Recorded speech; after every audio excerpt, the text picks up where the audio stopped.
মেয়েদের বাজেট আসলে আনলিমিটেড থাকে এটা কখনোই লিমিট থাকে না।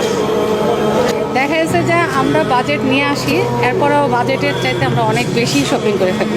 ঈদের কেনাকাটা শুরু করেছেন, শুরু না মানে অলমোস্ট শেষ। ঈদে আপনার বাজেট কত ছিল? বাজেট 2 লাখের মতো।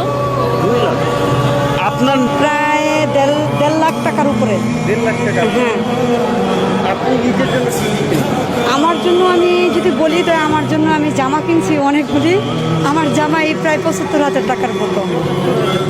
জি এটা কি স্বাভাবিক প্রত্যেক ঈদেই থাকে? হ্যাঁ, প্রত্যেকে দেয়। ঈদের বাজেট তো হচ্ছে 20,000-এর মতো। এখন শুরু করতেছি, দেখি কততে কিনা যায় ড্রেস। ড্রেস যদি ভালো লাগে বাড়তেও পারে। এবারের ঈদে আপনার বাজেট কত ছিল? না, এখন তো তেমন বাজেট নেই, আপাতত যেটা পছন্দ হবে সেটাই কেনা হবে। 10,000 প্লাস প্লাস হবে। একটা কথা সেটা এক্সাক্ট বলা যাচ্ছে না। এর জন্য এবার মার্কেট কি করা হয়েছে, আগে সংসার, তারপর হলো নিজের। ওই বোর্ডটাকে নিয়ে শেষ করতে পারি না, আপনি তো নিজেরটা চিন্তা করতেছেন। আমি তো নিজেরটা নিয়ে ভাবছি না, আগে ফ্যামিলিটা। আমারটা পরে নেব, আগে ফ্যামিলির জন্য সবার জন্য নেব।